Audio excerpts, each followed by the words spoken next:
don't run, because if you run, I'm going to get my shotgun and shoot you. So I was ready to pay with my father. But that particular time, he was very rude to me.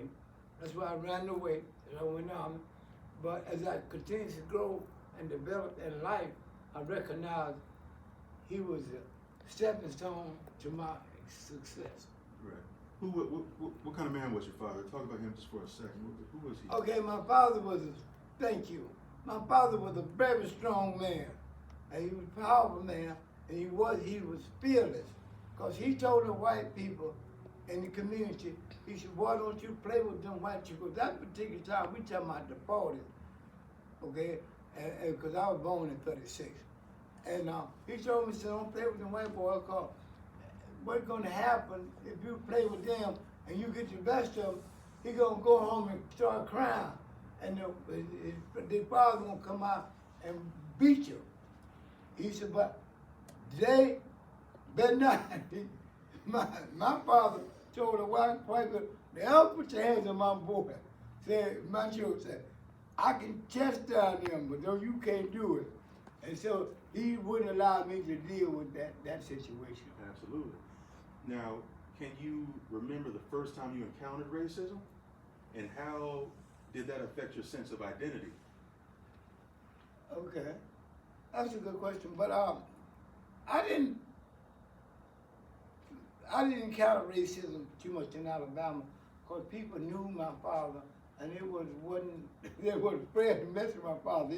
He was a red bone. His mother's full-blooded Indian, and my grandmother's Indian too.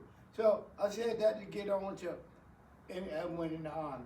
So, but I had that instinct to fight back, not only in the army, but anybody in the ranks, other soldiers. If they tried to do something to me, I wasn't afraid to fight. Yeah. And you kind of touched on this, but just if there's anything else you want to say about your upbringing in the South, but how did your upbringing in the South shape your way of viewing the world? That's an excellent question, my brother. What did that Southern life created a foundation for me to develop, to get away from, and not to be a subservient to the system. So when I went in the army, I was I was an expert rifleman, and when I went on guard duty, I pulled guard duty. When I left the army, I had 16 passes that I could go out. When you make comes audit, you get a 3-day pass.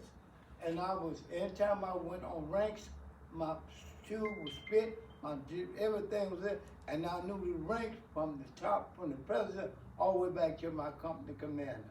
And anytime they didn't pick me, I was clean, immaculate. And if they didn't pick me, they picked you, right? I could challenge you. I come out the ring, boom. I said, okay, and I start asking you, how far you brass supposed to be here?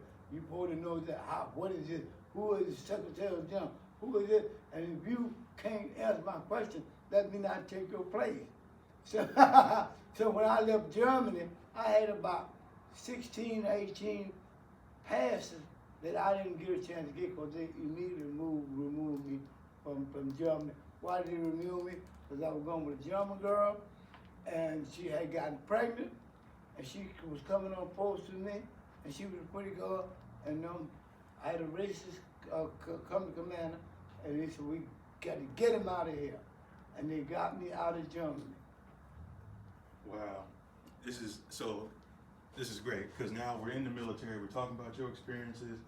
You know, what other treatment did black soldiers receive both on duty and when returning home? That's an excellent question. And I wanted to piggyback on this particular question in particular. At the time, they had that truce, because we was in the process of leaving Germany, going down there fighting that Korean War. And so what happened when they had that truce? Now, to remind you, they had introduced a lot of soldiers, black soldiers, Arkansas, all down the southern states to go in the army. Now, at one time, you have to take an aptitude test and know certain things to get in the army. What's But- an aptitude test? Well, the certain questions, like a aptitude test, see how much intelligence you have, how much schooling you have. Okay, just one thing. Okay, now, so, a lot of the brothers, they didn't have no major education. Okay, they was from the farmer, the Alabama boy, and Arkansas and stuff out from the South. But the Army lowered the standard of the test so he could get the induction from the black soldier. So he could bring them in, and that's what they did. Now, a lot of brothers didn't have the academic thing on paper when they came in the Army, but when they had that truce in South Korea, that means the Army didn't have no more use for all them guys that they brought from Alabama, Arkansas, and different places in the South. They had no more use for them to be in the Army. So what they did, they started discharging them. Okay, they put on the loaders up on the ship in Germany, and they brought us to Fort Dix. That's where I landed at. But my aptitude test was like that, but they got me because with racism, because I didn't yield. They tried to court-martial me when I was in Germany. I beat the court-martial.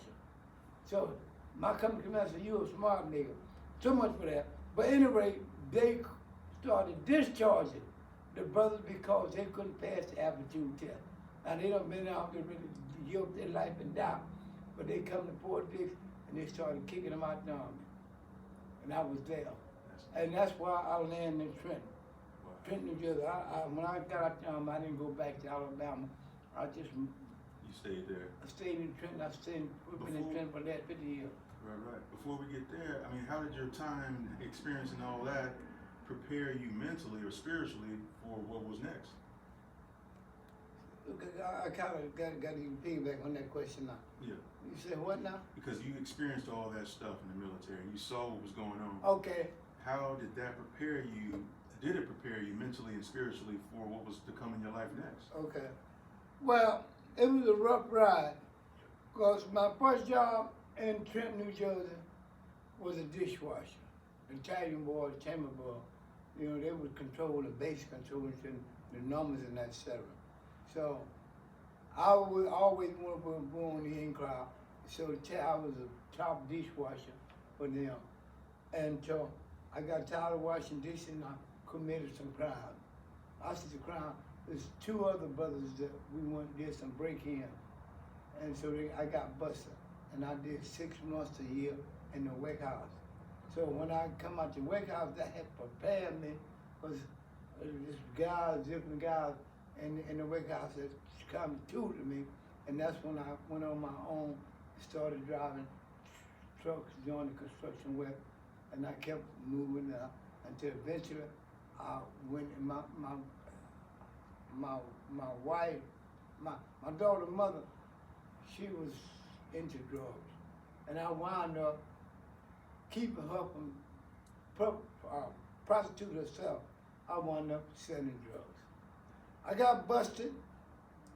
They stonewalled me. Before they give me 3 to 5, wound up giving me 18 years in New Jersey prison. So I did 5.5 years in New Jersey prison.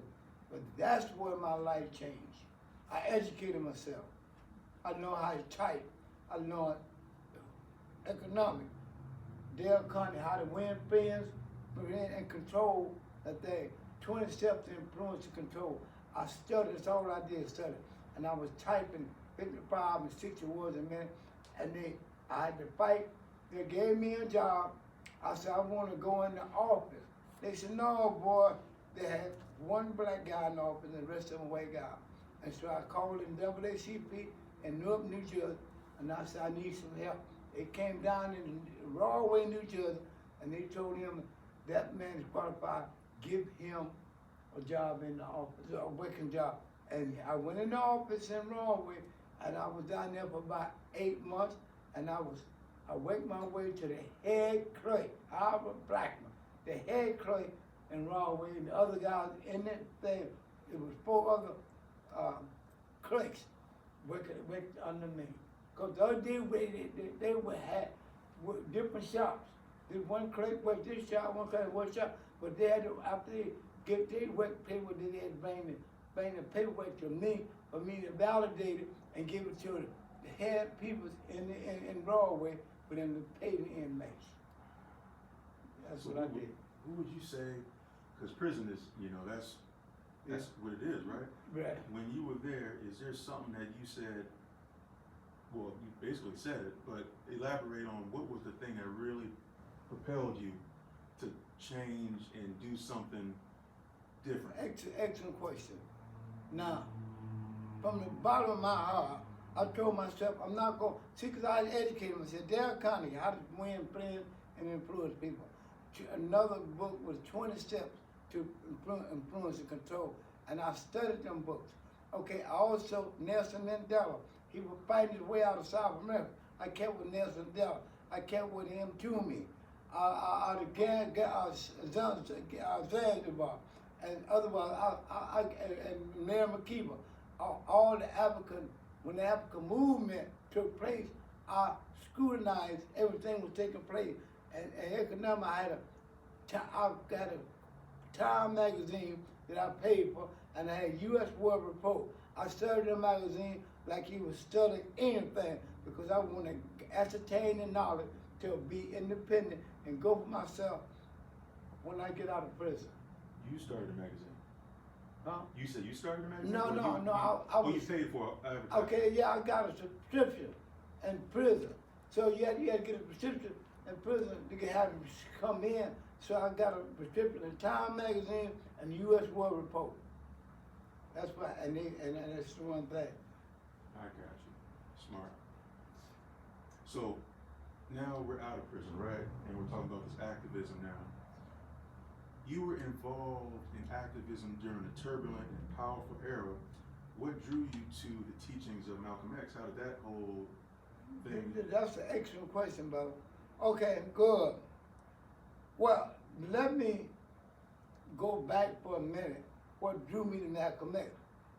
I was selling, except her grandmother was on narcotics, on drugs, things she knew, but I wasn't. So me and her were listening to Malcolm X on 115, 7th Avenue when he told us to go down to the salon and try to make some food. Now, when he said that, I said, come on, let's go down here. Because we was eating all over New York, Harlem. So when I went down there in the salon on the 16th Street and Leonard Avenue, we had breakfast and ate that food. Now, in eating that food, I told my lady, I said, oh my God, I love that food. Because the lady said, well, we try our bean pie and our bean soup. I said, okay. So I tried that bean pie and that soup. And that's when me and my lady, I stopped eating, that's when I stopped eating all swine and that crazy soul food they call it. Mm-hmm. Yeah. On that trip through Malcolm X. Now, this idea of, who was either your Malcolm X or your Martin Luther King, or you was somewhere in between. That's a good question. That's a question. But let's see how this is, because it says, what did it mean to you personally to be connected to the movement for Black liberation, not through peaceful marches, but through empowerment, self-determination, and pride? Okay, well, that's an excellent question. Okay, I was in New York, Blackman, and that's when the college students was protesting, and they was eating they was eating at the counter. I wasn't supposed to eat at the counter. They were supposed to go in the back and eat the food. Now, so King left Atlanta, Georgia, went to Montgomery, or down there where he was, and so he said, well, told the student, if the man white come in and beat you up or beat you or hit you, don't fight back. Now, I'm in New York, and so I hear that. So Malcolm X rebuttal. He says, no. He said, we not going to submit. He said, that white man hit you, whatever it is, you fight back. I told her mother, my grandma, I said, you know what? He my kind of man. Cause my father in Alabama, I was raised in India, we didn't enjoy no cheese. We fought back. And I said, well, I ain't messing with Kane. I'm gonna deal with Malcolm X. Love it. Oh my gosh. Okay, so now can you speak about any direct experiences or encounters you had with Malcolm X? Not really. Not really. I met him, okay, that's a good question. I met him on 16th Street and then Avenue, right across, the masjid was here. You had a club over here, and it was on the corner, subway thing, and they had FOI all out there. So what I did, see, I was a hustler, I was selling dope, and I had got a lot of calculators and machines, check cash machine that through the guy was, I'm selling dope, but I didn't have no outlet for him. So Malcolm X used to shop, the captain was there, I walked up to meet Malcolm, and so when I got to the straight front, he used to cut his step to me, cut me off, and said, I said, you can't go. I said, I want to talk to Malcolm. He said, you got to talk to the captain. So the captain told the captain, he said, why you want to talk to Malcolm? I said, I got a lot of stuff that I could accommodate the match here, demise, and I could give it to y'all. I said, but I'm coming by and check it out. So he said, well, hold on a minute. And he talked to Brother Malcolm, and believe me, that was the strongest and tough black man I ever shook his hand. And he told me. He said, boy, listen, don't you bring us no criminal, no that crazy stuff here. He said, but you can deal with the captain here, and whatever it is, we'll deal with it. That's when I talked to Malcolm. First time I met Malcolm, I never met him since. Dang, that's a good story though. Yeah. Now, you met Muhammad Ali? Yeah. How was that? That was my buddy. No, seriously.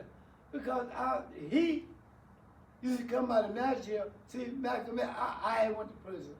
And I was in prison when Muhammad Ali was doing all that shaking and baking and all that stuff, right? So what I did, I was in New York, and I sent my letter from the prison to the Honorable Elijah Muhammad. So I joined my own. They didn't take it like that. And I fought my way out of New Jersey prison. George Canfield had a New Jersey State parole board. So you got after I put 2 sets of writs in, the first one they turned me down, the second one turned me down. So when I got to the Supreme Court, the state of New Jersey, George Canfield, he sent the state parole board a letter. He gave them 30 days to release me. Yes, he did. He said, you got 30 days to release the man. Now, upon that situation, I started getting preparation to get out of jail. So now, I remind you all, I don't have no family in Trenton. Because her grandmother, both there, I don't know what happened to her, what I was going after that, did all that time. So now I don't have no family, no nothing in Trenton. I've been gone for 5.5 years. So what happened, I went to state parole people, I said, listen, is it a law that you could, if a guy's destitute, you could give him extra money. Now the money they gave you when you got discharged was $25. Now, I told myself, $25, I said, I'll tell him I get a room with some food, and I don't got no money. I said, I don't have no family in Trenton. You know what they told me? They said, well, boy, listen, because I was very aggressive in prison. They said, boy, all you get is $25. Now, they had a rule on the books that they would give you, destitute, they would give you additional money. But since it was me, they told me they didn't give me nothing.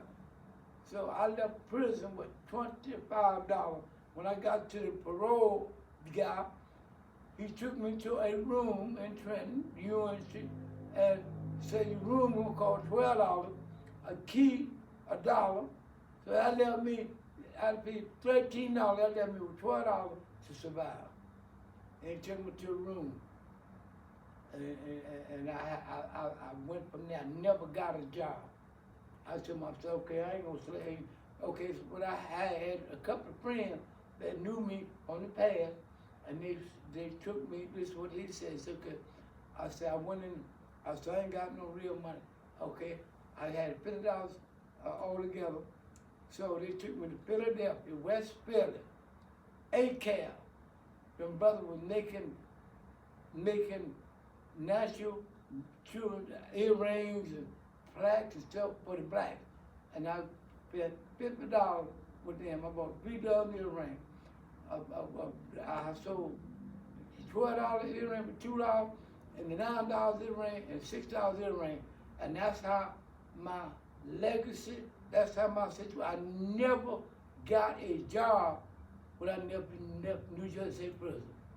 They didn't give me no money, no job. I took that $50 and went to Philadelphia, and I built my business. I went in the streets, the bars, in the club, sold earrings to the sisters and thing, and I accumulated enough money. And this lady had a little small boutique downtown, on the edge of town, and I went to her, and she said, I said, you all, she had a wig shop, and I said, I want to rent the space inside her little shop. She said, okay, good. So me and her called us as going in the partner. And I took that shop, I got in my front covers of my magazine, and built my business. My legacy started there. I kept building and grinding, and I never got a job when I left New Jersey State Prison.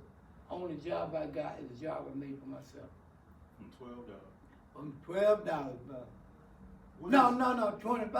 Oh, sorry, 25. Sorry, I was doing the subtraction. $25, yeah. So where does that come from? How do you? I mean, you know, some people can do that, and then some people they go out. That's an excellent question.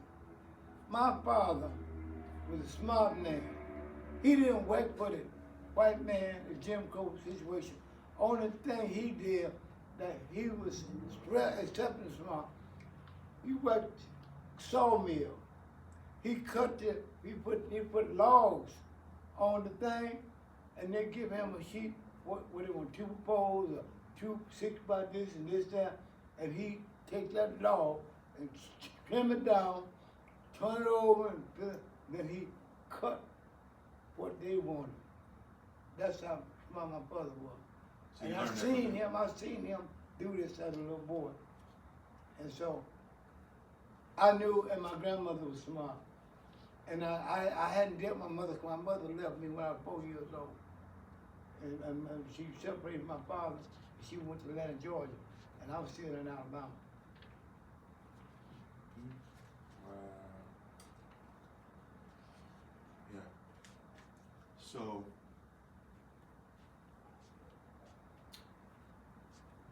so that was the next question. What made you take that leap into business ownership? Because that was your father. What made me take for ownership is my education that I had obtained in prison. Okay? Because I was U.S. World Report, Time Magazine, and all them things was taught you, and I've seen the situation, how they were doing the people in South Africa. Nelson Mandela was trying to fight his way out of prison. He was in prison as well. Now, the place you were just talking about, this boutique, that's the Blackman boutique? That's the beginning of my business endeavor. Okay, Blackman right on, boutique. Mm-hmm. I started that business, like I told you. Now that business grew into 3 enterprises. Blackman right on boutique, Blackman complex, and Blackman right on Inc. Corporation. Okay. Then I switched from that. I got another business. I moved from that area downtown in a 3-story building. Then I changed my name again, Blackman Complex. Blackman Complex means that I'm going to hook up more than just one business in that building. It was a 3-story building, big building. Now what happened to that building? The Jew boy and Black Blood, they took his law practice because he was scamming black people and certain things, him and the certain Jews were. And Who is this? his name was Blackburn. Blackbird. Blackburn. Oh, Burn. That was a lawyer Blackburn. He was a black lawyer, and so he was he was skimming false thing because eventually they barred him from law. Otherwise, he beat a lot of people out of money. But they took his case to court, and a lot of them got repossessed or recompensated. But myself, when he came to me with the proposition, because I was in the process of losing my business of selling. So I told him, I got to sell this bill. So I told him I was supposed to get $75,000 for that bill because I didn't want the tax people to take it from me. Because I paid tax up, I got to the point that if I didn't come up with at least about $500 or $700 for that back tax, they were going to take the bill. So that's when me and Blackman got together, and he said, we're going to sell the bill. So I agreed to sell the bill for $76,000. So that was an agreement.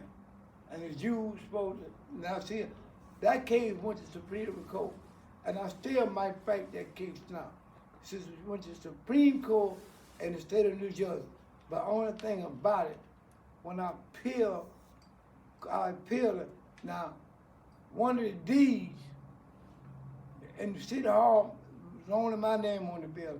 But when they got down to going to the case to Supreme Court, I needed another deed from the county. And I went down to the county. See, all this is history right now. And can't anybody say I told a lie or made no mistake.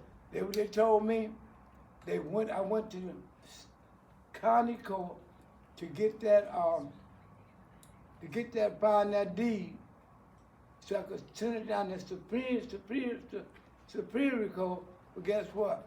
They never, at this point in my life, they never came up with that deed. And now, my case was a tight case, but what they did, what they said down there in the Superior Court is in Trenton. They told me that they turned my case down because I didn't have enough evidence, meaning that evidence constitutes I didn't have that deed from the county. So I tried to ask what would I have to do to get that deed? They said you can sue them, but who you gonna sue them? You take them to the Supreme Court. But the racism was too thick, and I knew that was the end of my pursuit. And I never got a re-cooperation. I never got any money for that bill. At this point in my life, if anything can happen to me positive, I'm going back to court to get that bill. Because the Jew, he sold it, but he sold it without paying me the money. Mm. Yeah, he paid me $1,600. $1,600. All that's the history. And can't nobody refute or say I'm lying. Not no court, not no judge. You know why? Because it's been documented. I got files right now in North Carolina. Everything that happened in my appeal to that court. You see, I studied law when I was in jail. So I knew what I could do and what I couldn't do about the law situation. Because I won my case. And the Supreme Court of the state of New Jersey, George Canfield, told me to get 30 days to release me. And now because my writ of court, all that was on point. Right. Now, what was the biggest challenge you faced running this black-owned business in New Jersey and New York? Like the biggest? Biggest challenge I had? People. A lot of people coming in and stealing. They stealing. They was coming in, the boots and all that stuff. So I had to go to war. When I had a machete in the back of my cash register. And I wasn't afraid to use it. So the brother, what you do with machete? I said, I'm gonna chop your ass if you mess with my stuff. So by me being a Muslim, an aggressive black man, And I also used to box, and I could fight, because I was down in First State Prison. And so I wasn't fearful of you beating me. So I didn't care how big you were, because I could fight, man. Yeah, what I'm telling you. I started from Alabama fighting. So anyway, that was my biggest challenge. People coming in my store stealing. Now, how did your business, well, businesses, reflect cultural pride, style? Now that's an excellent question. Now let me say this, man. My whole objectivity, knowing I knew black people didn't have no culture. Their culture was soul food and boogaloo and all the John the messed up music. Well, John, the old type music. So my situation, I said, well, the most important thing I studied was culture. If you don't have no culture, you don't have no foundation. So that's when I sit on to culture part of it. In my magazine, you could see the females, and I had a tailor shop, and I started buying African prints, rolls of it. And I bought me a sewing machine, and I hired a black lady to come in my shop, in my place, business, on the second floor, and started to making clothes, making dashiki. And I bought pounds and rolls of that dashiki to make dashiki. And I was one.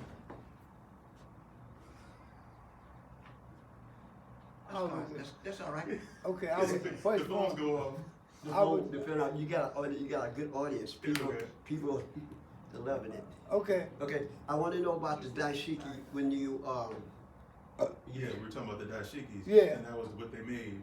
yeah. Okay, well, what happened is this.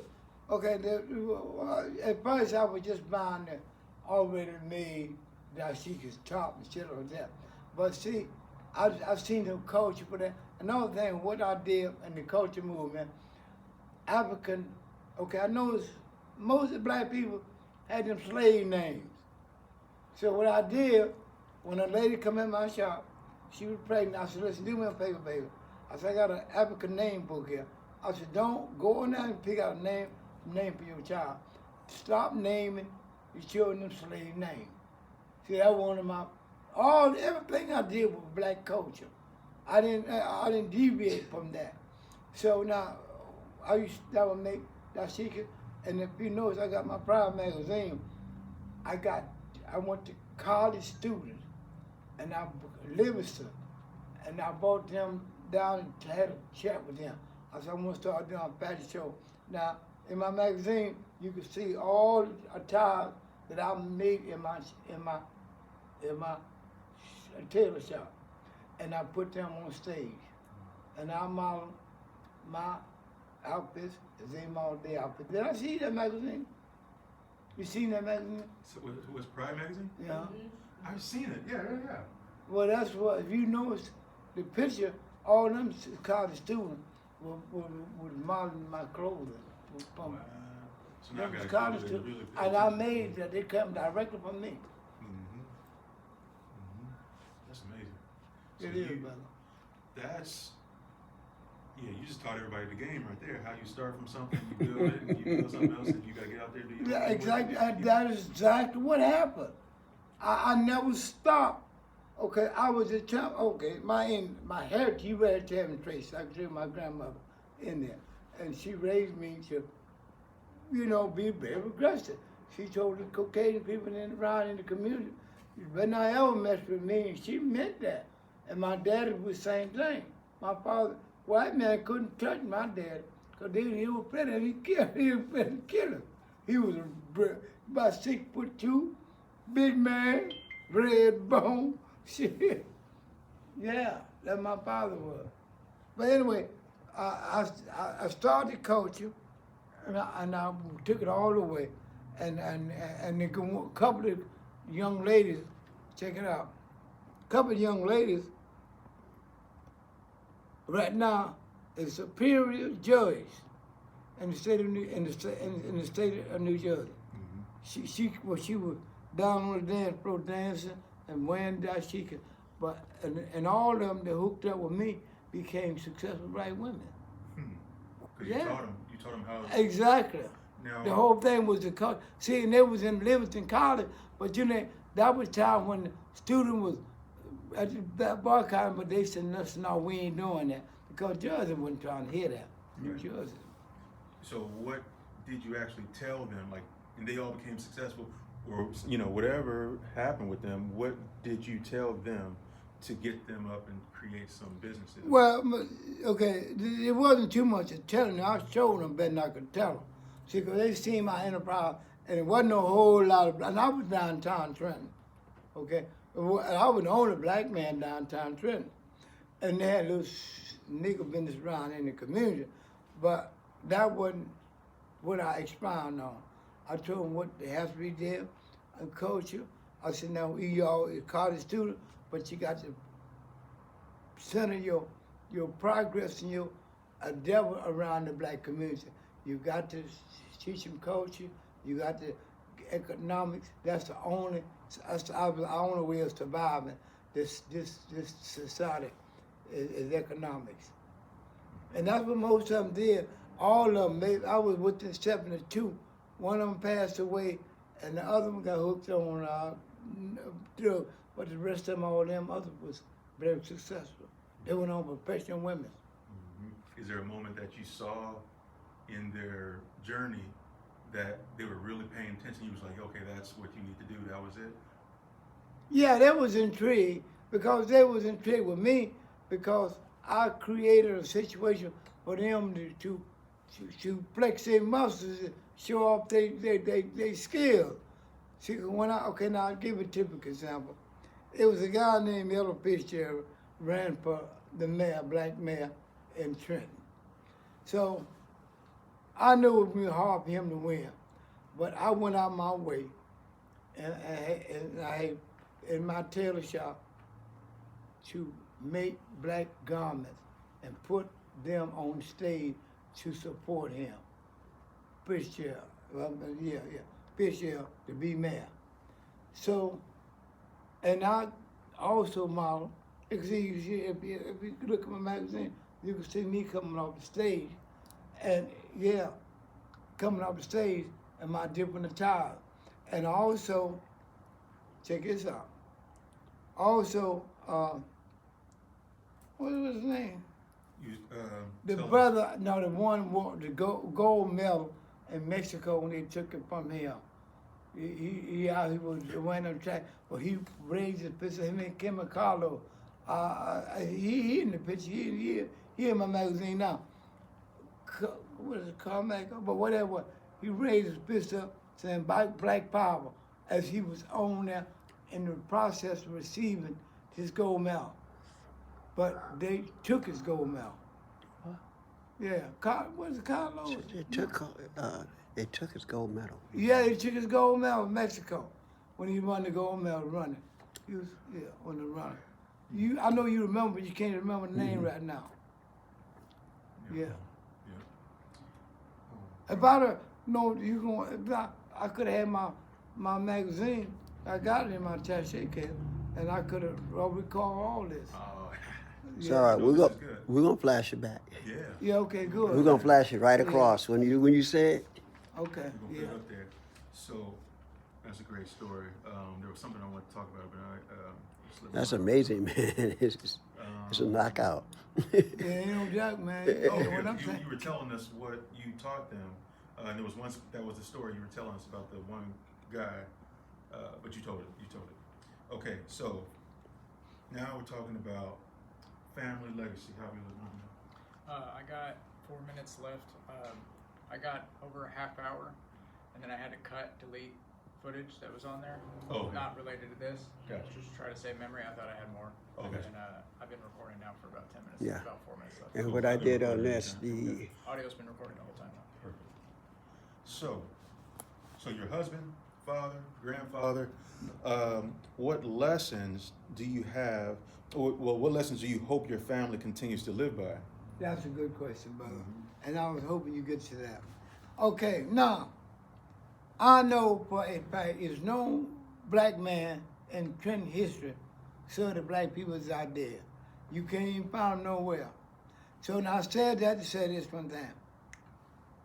My ultimate goal right now, I didn't expound on my mother, Finn family. Now, I got coming up next month, we always have a family reunion the last weekend in July. My birthday, July the 20th. I've been participating, her mother, when she was a little girl, and my mother, we always participate in the family reunion. Different parts, we had different parts in the United States on the East Coast. And now I got to a point and I was big enough, bad enough, I had enough money to bring my family, Finn's family, to Trenton, New Jersey. And I took them to Princeton, we had an out in Princeton, then I took them to Delaware, where George Washington crossed to Delaware. That's where I had our picnic. I said that to say I was an intricate part of the development of the Finn family. Now, the Finn family, this July, we're gonna meet in Detroit. We got 50 years of family unity. That's my strength. Now, when I was in Atlanta, Georgia, in July, the Finn family, I got documentation to show this. And what happened, I told them in Atlanta, Georgia, I said, listen, my legacy and my endeavors in business has to be told. I said, when I go, I said, hopefully I can have something concrete when I come back next year, which is gonna be this coming July. I said, I hope something, because I want to get the full support of the Finn family. Now, I got a big family myself. You understand? Right. Yeah, I created a big family. So I'm depending on my family. See, that's my family right there. And the Finn family. She gonna be in Detroit too.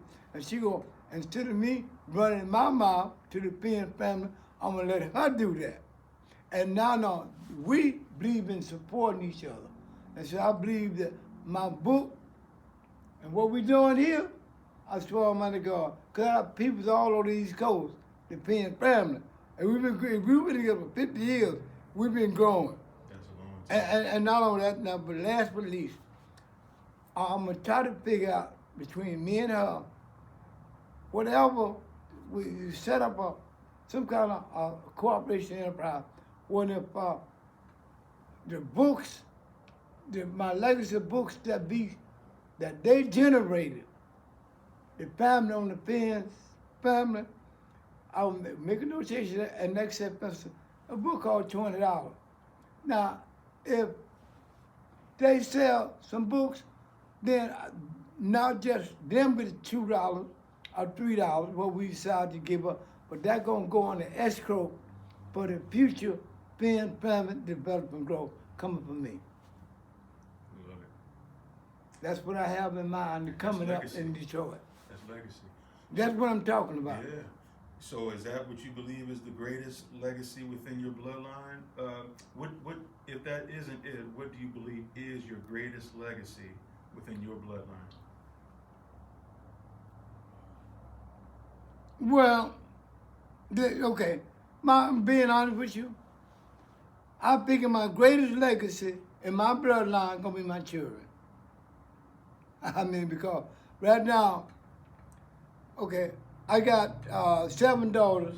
Well, 7, 8. Yeah, 7 daughters with 8 living. All of them is top flight. Seriously, I got 2 daughters in Atlanta, Georgia, realtors. I mean, Dara, she retired from Verizon, but she was the best salesman at Verizon. After 16 years, she had a buy. She down in Georgia, but I got a picture of my wife. And her sister she the baby of my family. I got 7 living daughters now. And so she can validate this. They're all top flight. The two out of New York City. They down in North Carolina. They just one of them came to California. She was with one of them, and they top flight. So now I'm dependent on my immediate family to accelerate, springboard me from this point on, because I'm going to generate a lot of followers anyway from my last, because out of Newark, New Jersey. I had the brothers, I was partnered with the brothers in Newark, New Jersey, when I was in prison, and they very familiar with my MO. So I'm looking out for a lot more broad range of spectrum. I live in New York too, and the Bronx. So the people that know me to consume my book, my legacy. Yeah, I have just a follow-up question. You were talking about your daughters. Also, I don't know, I might have stepped out when you were, if you could mention about my mother, Reverend Keaton, and her involvement with Vessels of Praise in the same city, Trenton, New Jersey, as well as her nonprofit, Haven Hope, that she has now. She's a minister. If you can expound on that and how she can continue with that. That's a good question. I was like, now see. She's why you're here. She got the flight and everything, and she's why I'm. Yeah, exactly. Yeah, I got to explain to her. She been my #1 backbone supporter. What's her name? Nadira, her mother. Nadira No, say Keaton. it to the audience. What's the name? Nadira Keaton. Okay, and then say it in a sentence and then continue. Yeah. Okay, thank you. Okay, what happened here is after I came home from prison,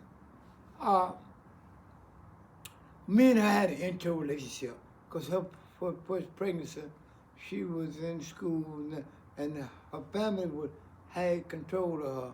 Didn't particularly like the fact that she was pregnant. And they said, you can't have no family member in my family and you ever been with a big old stomach.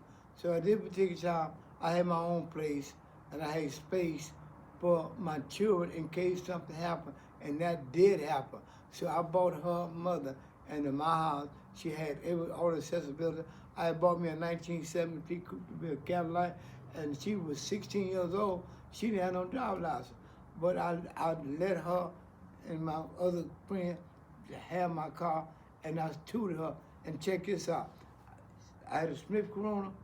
I bought her a Smith Corona typewriter, brand new.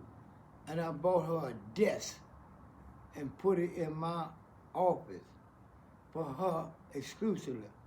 And I said, baby doll, you got to go from here. I said, you typewriter, and I taught her accounting. And she took care of my books, her mother. Yeah, she did. And she just kept developing, kept going. She went through a struggle herself. But, you know, and she, and the one part about that, let me explain one thing too.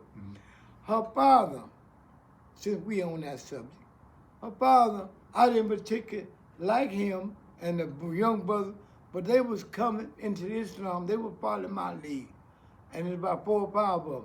And they all would hang around my shop, geeking for her, trying to lure her into their fold. So eventually, one of the guys, her father, pulled her and impregnated her. Now, she was in the marriage, he was in the marriage, and now he wanted to marry her. Now, I protested. She'll tell you this too. They was in the marriage waiting for me to give her away. And I didn't realize the essence of what would happen in the marriage, and they called me in my office. It's your daughter. Okay, your daughter waiting on her to give you away, give her away. And I said, that's my baby. And I got in my car and went to the marriage and gave her away. Wow. This is That was great. before she was born. That's amazing. Amazing. So I guess we're going to wrap up. But I do want to ask one last question, just to end it out smooth. What does freedom mean to you? Freedom mean to me. Well, freedom mean to me be able to meet you, be free to move around, and being honest with you, still educate, use myself as a monumental example. Saying, you know, I don't, right now, I don't do no smoking. I just do a little tasting or drinking. And I work with the senior citizen. I did in Washington, D.C. for 12 years when Man Brad was down there. I did in Washington, D.C. for 12 years too. And I made an impact in Washington, D.C. And just to come together and consolidate and do what we got to do, because the situation is dry now. Because I keeps up with what Trump is doing. By me being economically inclined from merchandise from China all the way across the universe, I keeps up with that. Then I know black people gonna suffer down the stretch because that tire gonna bring food up, and out of town later on, and might be a shortage of food because they sending all the farm workers, the people that producing food, Trump getting them out of the country, and now black people ain't gonna be suffering to go out there in them fields no more. So that's what I'm saying. I'm hoping that situation materialize where the black economy really come together and understand the situation. And I want to be an instrumental in helping that situation change if possible. And that's it. Okay. All right, you got it. Thank you. Woo, woo, woo. Thank you. Yeah. How did I do? Good, amazing. And watch your step. I am. Right? So happy to fly down. Yeah, I put it down, man. But I mean, everything I said was true. I know. I don't puff to the frog. I know better. Because it's conducive to the black movement and the black progress. So you gonna puff to the frog? No. You gotta speak it like it is, Jeff, like okay, how did I do this? Hey, you did that. Oh, no, we didn't go over it yet. Oh, yeah? You did that. All right. Because I know Yeah, you you're probably have to welcome. go. Yeah, well, we're good. And we can add on as we go along if we need to. Okay, let me get my Stretch computer stuff and out. start. And if there was somewhere else, and get a little background and set it up. Do you have a restroom? Come Make it on. look good. It's, yes, but it's all the way upstairs. It is? Just gonna get, yeah, for the, Thank you, I Yeah. appreciate it. That was wonderful. The internet wasn't strong enough. The internet wasn't strong enough. Okay. Oh, it kept going off? yes, it's Oh, on did the it go off the second Yeah, whole but time? I got them clipped so you could take it. Once you get Oh, out from of here? that No, area, on mine. right, Oh, you okay. should see it on the Take the file off of mine and then put it on SD card right now. I can do that right now whenever we get there, and